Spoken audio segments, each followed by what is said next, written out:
We'll discuss some Inyani Lag B-OMER, specifically the issue of haircuts and shaving and other areas of Simcha. So the Shulchan Aruch writes, Siman Tov Sif Beis Shekasav Rama Misapra B'Yom Lamed Gimel. You could take a haircut on day 33. Ve'ein listaper ad lamed gimel bi'atzmo v'lo ba'erev. The Rama writes, the heter to take a haircut on Lag B-OMER is Lag B-OMER morning, but not the night of Lag B-OMER. Uva Mishnah Berurah Sham Maisi Pugsa Achronim, and the Mishnah Berurah brings down on the Rama's point that you only can take a haircut at night.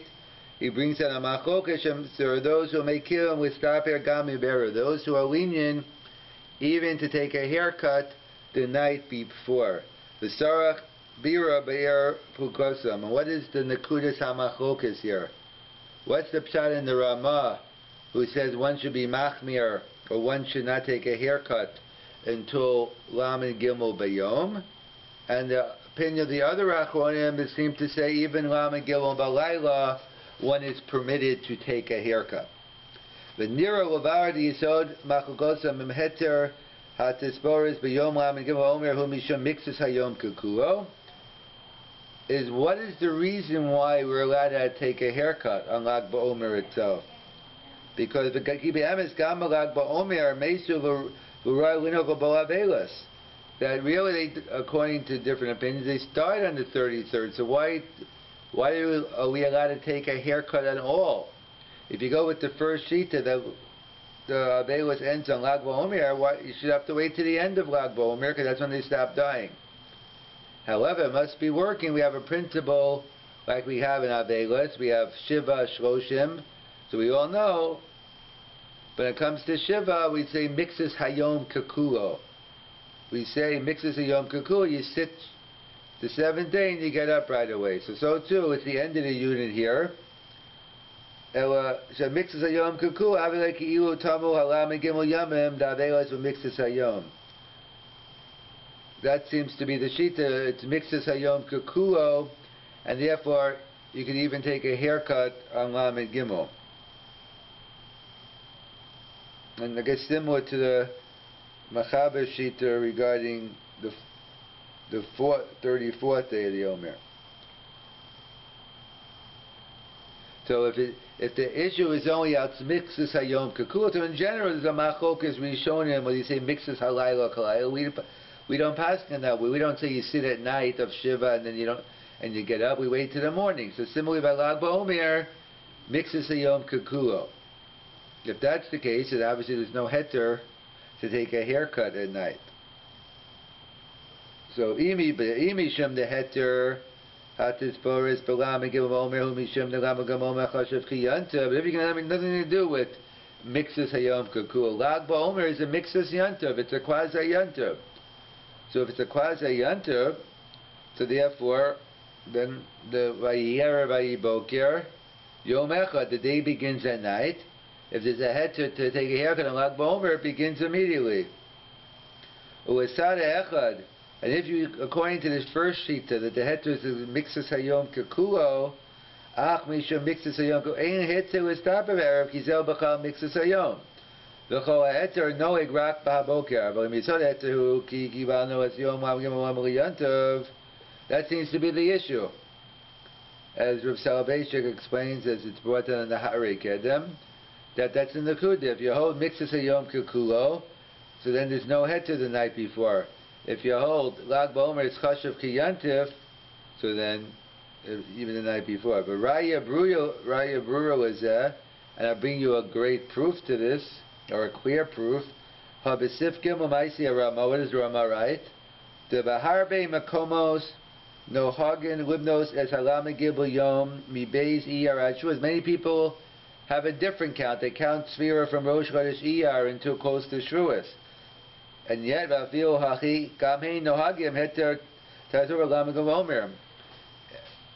they also take Lamed Gimel B-OMER as a freebie, as not included in their count. Ulavadai the Lashita Zu Lo Shayach Oma Mixas Hayom Kakuo. You can't say Mixas Hayom Kakuo to the ones who start Rosh Chodesh Iyar because Dayan who Ome Be'emsa Minyan. The Lo Besov, we only say Mixas Hayom Kakuo when you finish a unit. Here in the middle of the units it's a no-go, but then Mixas Hayom Kakuo Lo Shayach Lo Selva Minyan. Therefore, according to the Shita that starts Rosh Chodesh Iyar, there is no heter mixes Yom Kippur. How are they allowed to take a haircut on Lamed Gimel B-OMER? The heter is up who heter miyuchad ki Yom Lamed Gimel B-OMER chashuv ki yantiv. It must be because Lamed Gimel B-OMER is chashuv ki yantiv. Imkein pashat u'afizah hetek noeg erev gam kein. So that's what they point out. The Ramah writes that the minig is that we on Lamed Gimel Baboker we start taking haircuts, and not the night before. The Mishnah brings on Achronim that says even the night before. What is in the Kudas HaMachlokas? The question is, why are you allowed to shave? Why are you allowed to take a haircut today? If it's based on Mixas Hayom Kekulo, so therefore it only applies in the morning, like we do on a normal Shiva. If it's Midin Yanta, but the Yanta begins at night. So according to, if you hold in the beginning Shita, you could argue either one. But the Ramah, according to the Ramah, if you're arguing the night before, so then you hold it to Yanta. But if according to the Shita that holds from Rosh Chodesh Iyar, you can't say it mixes with Yom Kippur, it's not Shaya, because it's only in the middle. It's only B'Emsa. And therefore, according to that Shita, that even if you count the last days, everyone says Lag B-OMER you're allowed to take a haircut. Therefore, we see according to that Shita Vadai that Lamed Gimel B-OMER is Chashav Ki Yantiv. The Ramah writes regarding Lag B-OMER that it's a Mixas Yantiv. So the question is, why is Lag B-OMER a Mixas Yantiv? What happened on Lag B-OMER that would make it a Quasi Yantiv? So the Vilna Gaon, the Bir Hagra, has a very short cryptic remark. He says, look at the Gemara at the end of Tainus. So what happened on Lag B-OMER? So we know we have a tradition that the 24,000, the 12,000 pairs of Rabbi Akiva's students perished, and they finished dying different versions on Lag B-OMER. So I understand why we could have a relief rally. Someone stopped dying, so I understand why the tragedy is over. But why would I say that I should make it into a Mixas Yantiv? Where do we have precedent for this? So that's what the Vilna Gaon points out. Look at the Gemara at the end of Tainus. The Gemara asks, what are the two happiest days of the year? So the Gemara says Yom Kippur and Tu B'Av, the 15th of Av. So the Gemara says, Bishkol Yom Kippurim. I understand Yom Kippur, it's a day of Slicho Mechila, it's a day of forgiveness. We're forgiven for our sins. So the barriers are taken away, we're closer to God, so we're B'Simcha. But Tu B'Av, even if the people haven't heard of Tu B'Av, forget about what happened on Tu B'Av. So the Gemara goes on and discusses many things that happen on that day. But the one relevant to us is that the Gemara says the Mesi Hamidbar stopped dying on that day. But what happened? We have a tradition. Chazal tell us that every year on Tisha B'Av, the Jews were destined to die because of the sin of the Meraglim.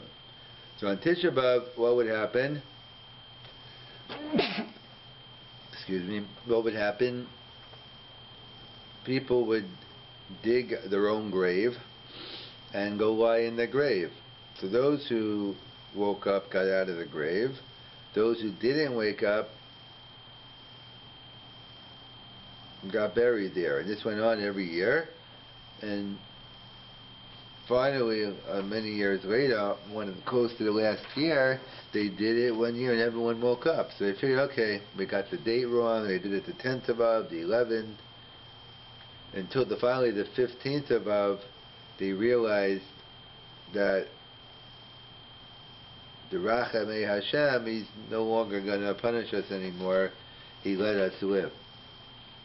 So really, the Jews stopped dying on Tisha B'Av, but the idea didn't happen until the 15th of Av. So we see the idea is the important thing. On the 15th of Av, they realized what a miracle happened, and therefore, Tu B'Av is a Mixas Yantav. It's one of the happiest days on the Jewish calendar. So the Vilna Gaon says, so that's the Pshat in the Ramah. The Ramah got it from the Gemara in Tainis. It's like Tu B'Av is a Mixas Simcha because the Messiah Midbar stopped dying. So too, Lag BaOmer is a Mixas Yantav because the 24,000 students stopped dying. One could argue and say that maybe the Gemara gave many reasons. Maybe you need a combination of all the reasons. Apparently the Gra learns one reason's enough. So that's how the Vilna Gaon interprets the Ramah. So we have in the Svarim HaKadoshim, they tell us there's a link between Purim and Lag BaOmer. Plag.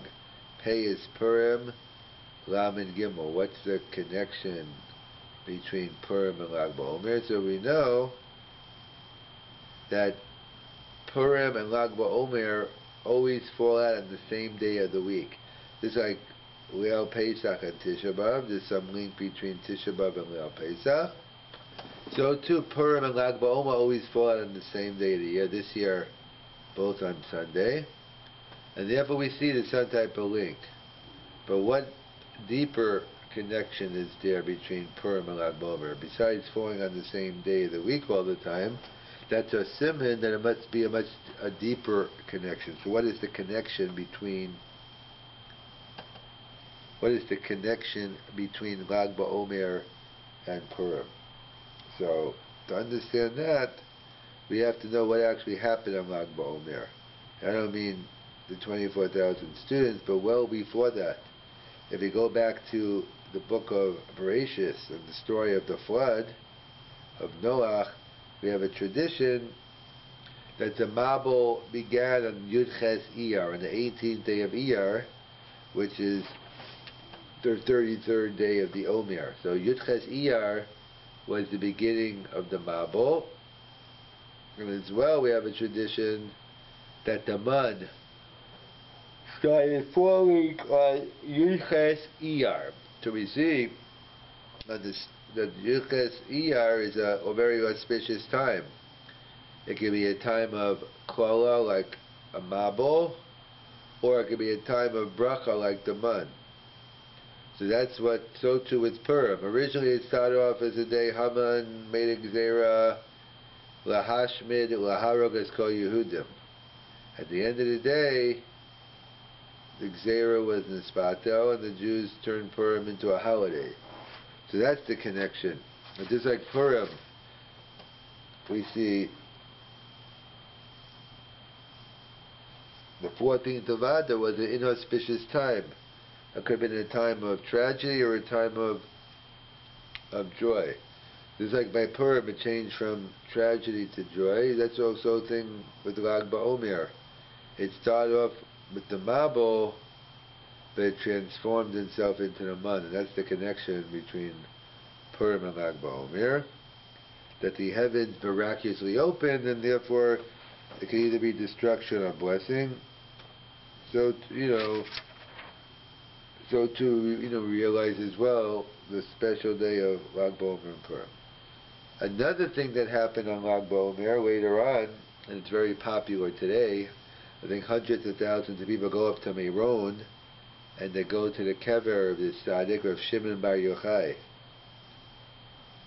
And what happened on Yud Ches Iyar? So tradition has it that Rav Shimon Bar Yochai, before he passed away, it's the Yorta of Rav Shimon Bar Yochai, before he passed away, on the day of his death, he revealed the Zohar. is the Kabbalistic writings. Oh, okay. So we'll stop at the corner. So in fact, some say that's why it's a Simcha. The Simcha has nothing to do with the 24,000 students being killed.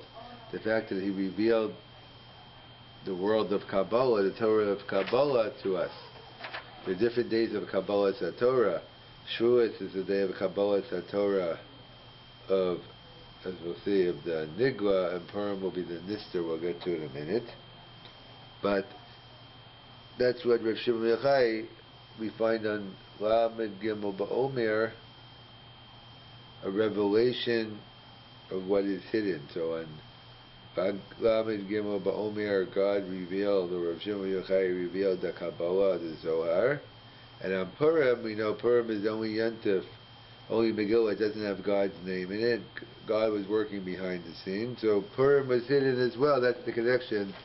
They are both hidden holidays, and God revealed himself. And in fact, that's how we explained there are 64 days between Purim and Lag B-OMER. And there are 49 days between Pesach and Shavuos. So 64 days is 8 times 8. 49 is 7 times 7. So what's the significance of the number 7 and the number 8 in Halacha or in Kabbalah? So number 7 refers to Derech HaTeva. That's the normal way, that's the natural way. And 8 is L'mala Derech HaTeva. We have a Milah on the 8th day. We show the Jewish people are Mimala Derech HaTeva. So that's what, so 49 days between Pesach and Shavuos, 7 times 7. And that's the Kabbalah Torah and Torah Shebeksav and Torah Sheba'al-Peh. That is the revealed Torah. However, 8 times 8, from Purim to Lag B-OMER, that represents the hidden Torah that was revealed by Rabbi Shimon Yochai when he revealed the Zohar on Lag B-OMER. That's the Simcha. The Simcha is to reveal the Torah. So we'll discuss the Minyani Lag B-OMER. So the Ramah writes that Lag B-OMER is a Miksa Simcha. It's not a full-fledged Yantiv, but it's a quasi-Yantiv. It's a Miksa Simcha. Sorry. That's okay. So what exactly happened on Lag B-OMER that it's a Miksa Simcha? So the Vilna Gaon is very cryptic, he usually is, he's very concise. He says he refers to a Gemara at the end of Tainus. What is the Gemara over there talking about? The Gemara talks about the 2 happiest days of the year. One is Yom Kippur, and one is Tu B'Av, the 15th of Av. The Gemara says, I understand Yom Kippur, we're forgiven for all our sins, but Tu B'Av, what happened on Tu B'Av? The Gemara gives many answers, but the one we're focused on is the Gemara says, the Mesi HaMidbar stopped dying. The Jews in the Midbar stopped dying, and therefore on Tu B'Av, in other words, what happened every year, they used to dig their own graves and sleep in it on Tisha B'Av. They did it for the first 39 years. The ones who didn't get up, they were buried. And the last year, no one died, so they said, oh, we might have counted wrong. And then they tried it for a week until they saw the moon out. They realized it was Tu B'Av, and they realized that it's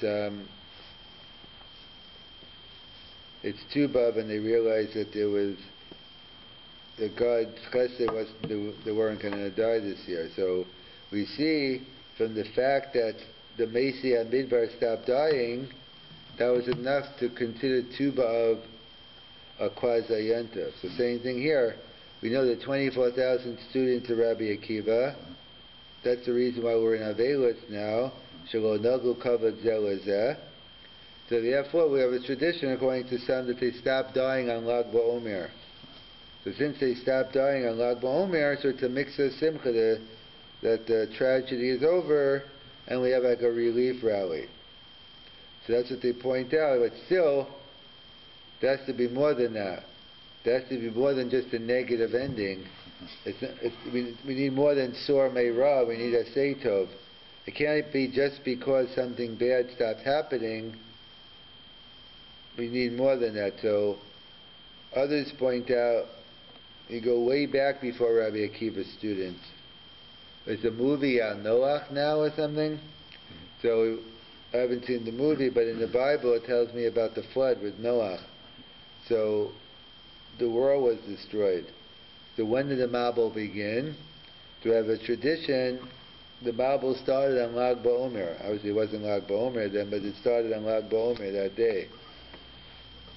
Yet we also know that something else began on Lag BaOmer, and that's the man, the food that fell from heaven. So, in fact, Purim and Lag BaOmer have a common ground, Plag. They always fall out on the same day of the week. Purim was Sunday, Lag BaOmer is Sunday. So what's the link between Purim and Lag BaOmer? So some point out, because originally on Lag BaOmer it was a time of a Mabul, but it ended up being a time of blessing with the man. So to Purim, Haman made a decree to kill the Jews, but we ended up killing him and we were victorious. So it went from bad to good. Or, as others point out, there's another connection, that we have another tradition, and that's why in Eretz Yisrael it's a big day in Israel, Meron. You have hundreds of thousands of Jews go to the gravesite of Rav Shimon Bar Yochai. So what are they doing? Because usually a Yortzeit is a sad day, not a happy day. What is everyone celebrating there? So they say because he revealed Kabbalah, he revealed the Zohar, the light, the Kabbalah, all the mystical teachings. So therefore it was a time of joy. That's why even though by Moshe Rabbeinu, who's much greater, yet people fast on his Yortzeit, because he died incomplete, so to speak, that he never got a chance to go to Eretz Yisrael. But Rav Shimon Bar Yochai, he died in the zenith, revealing the Kabbalah. So what's the comparison between Purim and Lag BaOmer? Purim, Megillah is the only book in Tanakh which doesn't have God's name in it. So God worked behind the scenes, he was hidden. So too, Lag BaOmer is a hidden time. The hidden secrets, the Kabbalah was revealed. So those are the two connections between Lag BaOmer and Purim. And in fact, we know there are 49 days between Pesach and Shavuos. We're counting Sfira now. And there are 64 days between Purim and Lag BaOmer. So what's the significance? So 49 is 7 times 7. 7 is always known as Derech HaTeva, the normative way. It's nature. And 8 is always known as L'mala Derech HaTeva. Like we have a bris on the 8th day, Chanukah is 8 days. So between Pesach and Shavuos, on Shavuos we're accepting the Torah Shebeksav, the open Torah. So therefore that's the number 7. But from Purim to Lag BaOmer, the number 8 is the hidden, is the Kabbalah. So 8 times 8 is 64. So cycles of 8, we're going to end up that the Torah of Nista was revealed. That's what they point out. That was the Kabbalah Torah of Kabbalah was revealed on Lag BaOmer. So those are the different opinions in terms of why is Lag BaOmer Mixas Yantiv? Why is it a quasi Yantiv? So we said, like the Ramah, like the Gra pointed out, because it was the end of the tragedy. 24,000 students stopped dying, just like when the Messiah Midbar stopped dying, so therefore we had a Yantiv of 2 Bav, so 2 here. But we said we need more than that. It can't just mean more than just a negative, so we said we have on Purim, it went from, on Lag BaOmer is compared to Purim, just like on Lag BaOmer we went from Mabul to Man, so to Purim we went from destruction to salvation. And another thing that happened on Lag BaOmer, and we celebrate, is that everyone goes to the graves in Meron, Rav Shimon Bar Yochai, is because he revealed the Kabbalah. So Purim is the hidden holiday, God's behind the scenes. So too, Lag BaOmer, the hidden secrets are revealed. And that's the Yisod from Pesach to Shavuos, that's number 7. That's the regular Torah. That's the Kabbalah Torah and Torah Shebeksav. But Lag BaOmer, that's the day of Kabbalah Torah, of Kabbalah, and those are the couple of things we should have in mind when we celebrate this coming Sunday, Lag BaOmer. So we'll discuss some Inyani Lag B-OMER. It's never too late to celebrate. So the Rabbi brings down in Shulchan Aruch that Lag B-OMER is a mixa simcha. It's a quasi simcha. It's not a full yontiv like other days of the year when we have a full-fledged yontiv. It's a prohibition to do malacha, but there's a mixa simcha.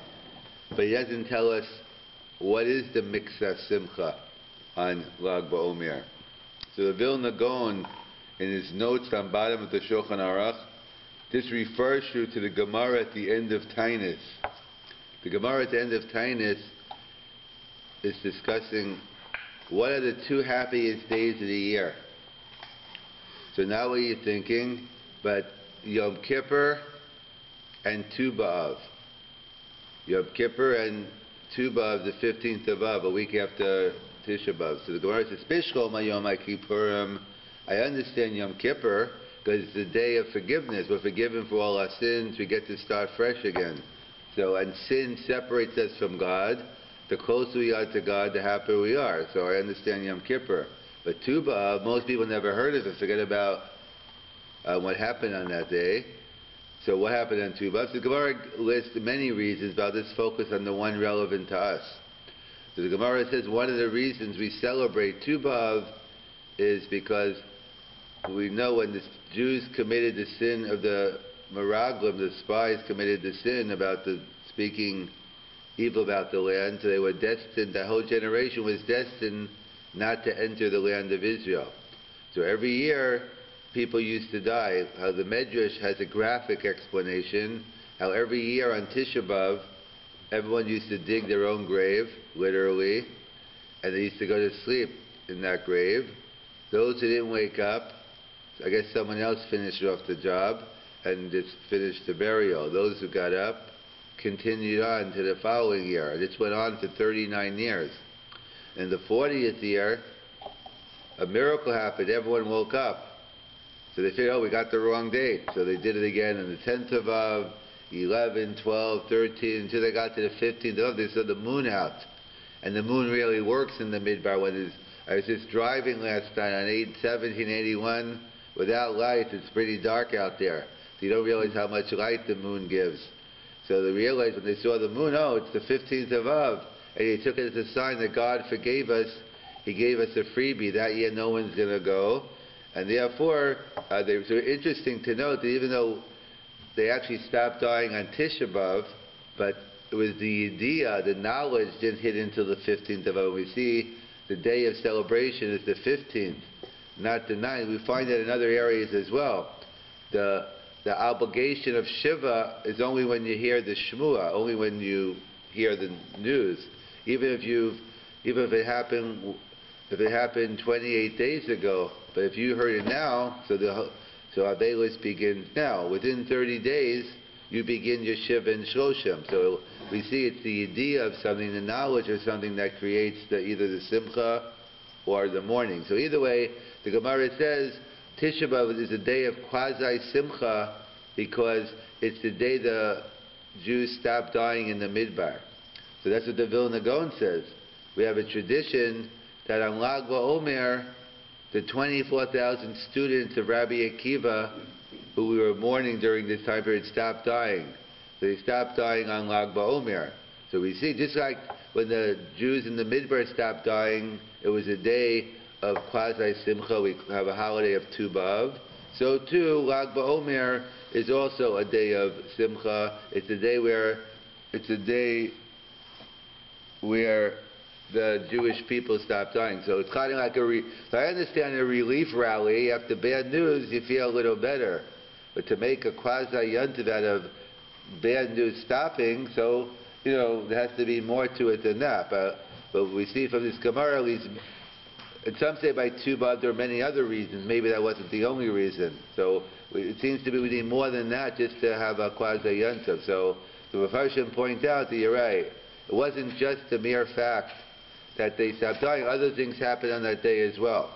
Probably one of the most famous is, and in fact, I didn't hear the numbers, how many thousands were in Meron the other day.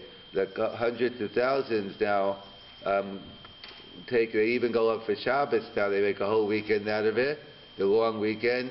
And hundreds of thousands go up to Meron on Lag BaOmer. What's in Meron? The many Kivrei Tzadikim, in fact, even the Ramah, but died on Lag BaOmer also. But they go to Rav Shimon Bar Yochai. They go visit the grave. They have a Helula. In fact, I was in the 5 towns, and Rabbi Weinberg, one of the H-Test, so they were having hilulas all over the place, and people are having celebrations, which is interesting because usually a yortzeit isn't usually a time of celebration. In fact, there's a machlokas, a discussion whether it's feast or fast. We have 2 schools of thought. What does one do on a yortzeit?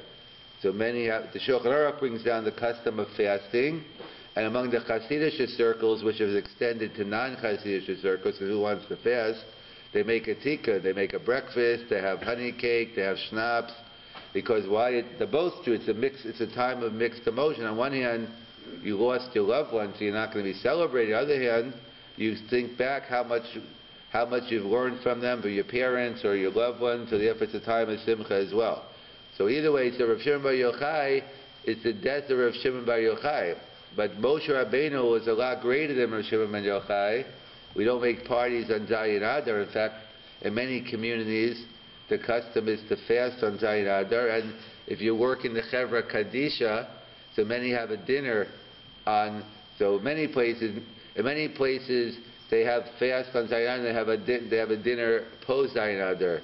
In Hamilton, with Machmer, we don't fast on Zayin Adar. We do have a dinner. Kind of like Rav Yaakov Kamenetsky said, where the concept of a yortzeit making a tikkun. He said the original institution was people made a siyam, like on Erev Pesach, a Bechor, the firstborns have to fast. And then so they fast, they don't have to, they fast, they have a siyam, they don't have to fast. In fact, people make fun of, Orthodox Jews, they're able to get out of everything. But they have to fast on Erev Pesach to make a siyam.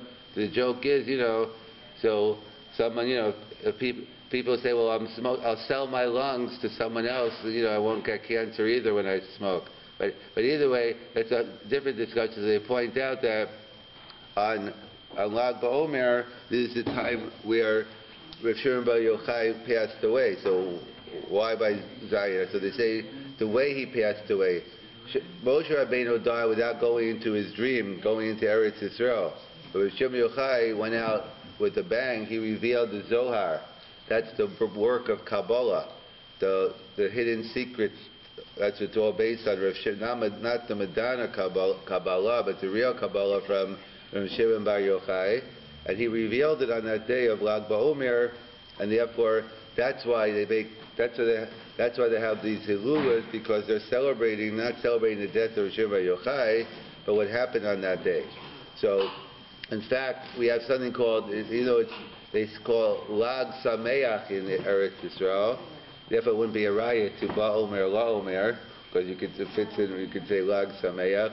But they point out that there's a connection between Purim and Lag BaOmer. Because number one is Plag, it says, it always happens on the same day of the week.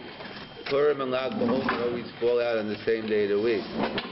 As we did know, Purim happened on Sunday, Lag BaOmer happened on Sunday. So there must be some connection between Purim and Lag BaOmer. So what's the connection?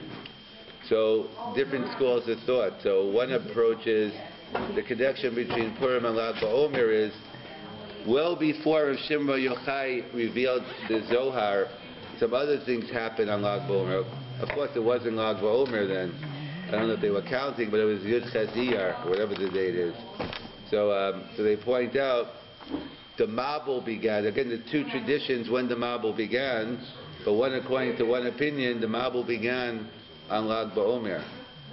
So it's a very inauspicious time, but something else began on Lag BaOmer, which makes it a very happy time. And that was the man, the food that started falling in the Midbar that sustained the Jews for 40 years, that began falling on Lag BaOmer. So what do we see? From Lag BaOmer went from a time of Sarah to a time of Simcha. So to Purim.